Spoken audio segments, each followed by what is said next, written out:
Hopefully you've already watched the cosecant video, because I'm not going to spend time going through the Graphing Secantifesto this time. I'm just going to go through and we're just going to graph a secant graph. So we're just going to start right at the beginning here. And so again, just like last time, I'm going to use the same kind of pattern. So I'm going to use the light blue marker to do my reciprocal function, my skeleton function. Then I'm going to use the pink one to actually draw the secant function in. So let's get dangerous. Well, I mean, not that well. I shouldn't say dangerous. I mean, you can. I do encourage you to do these at home. So here we go. We want to graph this guy. So first we want to start off with the reciprocal relationship. So we're going to pretend we have a sine or a cosine. In this case, since we're looking at a secant graph, we're going to pretend that we actually have a cosine function, since cosine and secant are reciprocals. So that means that we're going to actually be pretending to graph in blue 2 plus 5 cosine of pi x over 3. Okay, so there's our starting point. No, not our technical starting point, the point at which we are going to begin this problem.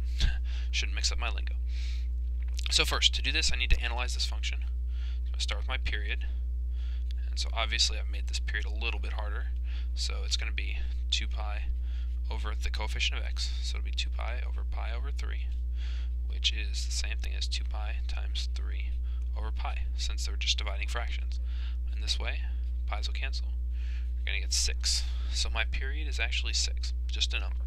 Nothing wrong with that. We never said you can't do that, so that's allowed. So period's out of the way. Next we'll talk about our vertical stretch, aka our amplitude. Like, again, I'm not sure off the top of my head if amplitude is the correct word, so I'm just going to pretend that it is. My amplitude comes from the number right in front of the trig function, so 5 secant. So my amplitude is going to be equal to 5. So hooray, we've got that. Next, my phase shift. Well, phase shift starting point, it comes from setting the argument equal to 0. And in this case, if we set pi over 3x equal to 0, we're just going to get x equals 0. So in fact, there is no phase shift on this one. So there's 0, there's no phase shift, which means this is going to be our y-axis. That's cool.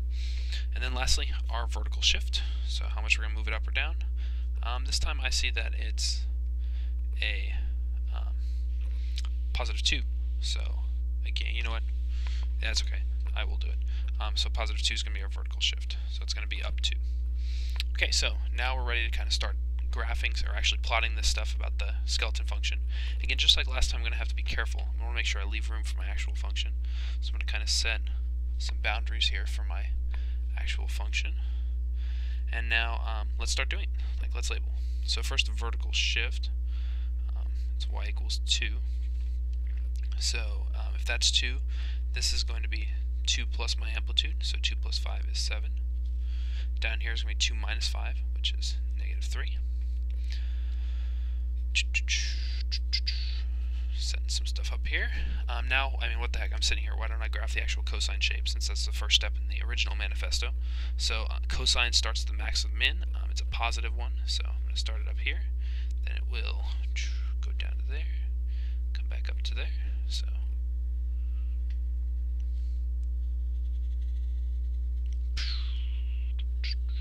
look at that. You're getting your own sound effects free of charge. Should be humming while I'm sitting here.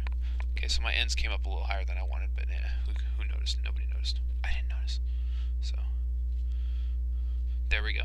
And so something I'm going to do here is, oh shoot, I screwed up, didn't I? I graphed the skeleton function without putting dot dot dots. Oh, that's miserable. Too bad. I'm not going to redo it. So just pretend the blue isn't there. So I just don't feel up to doing this again, and it's kind of taking forever. So now that we got those there, let's do the x-axis labeling. So we need to label that by using the period. So my period is 6, and I have no phase shift. So the fact that I have no phase shift puts that there. And then it'll be plus 6, minus 6. Half period is going to be plus 3, and minus 3. And then the last thing I can do is, since I haven't labeled the x-axis yet, I can just throw it on there. Again, negative 3 and 7. It's got to be closer to negative 3. I'm just going to throw that guy, that puppy, right in there. I'm probably off by a little bit, but that's okay. Y equals 0. There's my x-axis.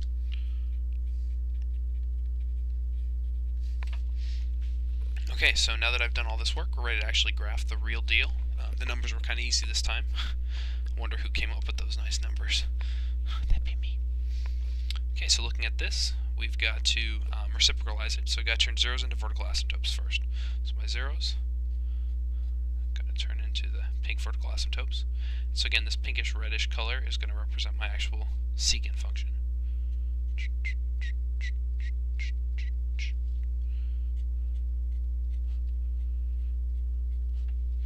Hooray. And now again, the other part that comes with it is we turn maxes into mins and mins into maxes. So each of these spots, I'm going to put a pink spot. And so now we're ready to go. We're ready to bring in the comic book guy. As I said before, hopefully my impression is getting better. Best shape ever. So let's graph secant. And so here we go. Let's do it. So the shape is going to be that mini parabola shape. So didn't leave quite enough room here, which is my fault. But it'll go up there. It'll go down there. So I'm going to pretend that I was a little more foresight, had a little more foresight than that. Up here.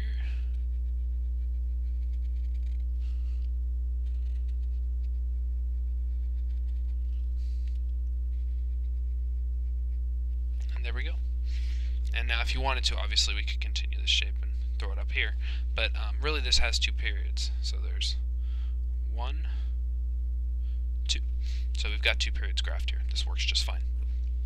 So now all we want to do is we want to check it. So we're just going to check this on the calculator. Okay, last chunk, we just want to verify that we graphed this correctly on the calculator. So welcome back TI-89. Let's do it. So first we've got to punch this in the calculator, which is not easy because we've got to use the reciprocal relationship. So 2 plus 5. We don't have a secant button. Where's the secant button? There is no secant button. So we need to use 5 divided by cosine of whatever this was. So pi over 3 times x. And so there we go. So we've got everything kind of set up. So there's my function. Now I've got to fix the window. So it went from -6 to 6. Nothing different there. Then my mins, remember, we want to give a little extra space this time. So I am going to actually use, I don't know, let's go -8, since that's less than -3. And then let's go 12. Nah, 13's a better number. It doesn't really matter. And so now we're ready to go. So did it work? That looks good. So it's fitting. Fitting so good. Doesn't work. Booyah! There it is. So as it turns out, the Graphing Secantifesto worked just fine with the secant function. And as the comic book guy would probably say in a situation like this, best free YouTube video by Mr. Steele ever. At least this week. For now. Chewbacca would be proud. And so there we go. We've graphed a secant. So go do it yourself. This is Mr. Steele, signing off, along with the comic book guy, who is also signing off.